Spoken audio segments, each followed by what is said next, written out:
Меня зовут Илья, мне 14 лет. Занимаюсь футболом. Раньше занимался борьбой. 8 класс. Ты у нас спортсмен, да? Да. А какие виды спорта? Сейчас футболом занимаюсь.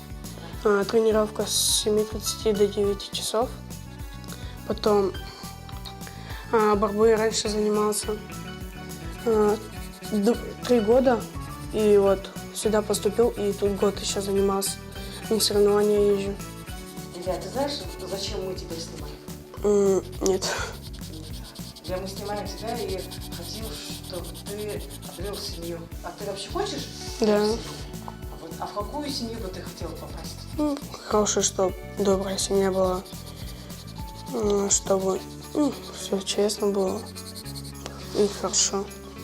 И чтобы в семье все рады были. Илья к нам прибыл в прошлом году. За этот период мальчик показал себя, что он такой вот, как можно сказать, как все остальные мальчики, очень позитивный, активный, подвижный мальчик.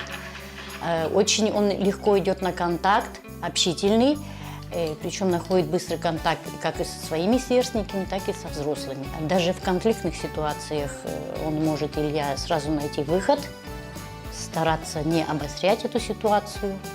Поэтому вот как-то его мальчики другие в этом вот уважают и поддерживают. И идут даже к нему за каким-то советом, как быть, как поступить. Вот это тоже такая основная черта у него, особенность даже можно в характере сказать.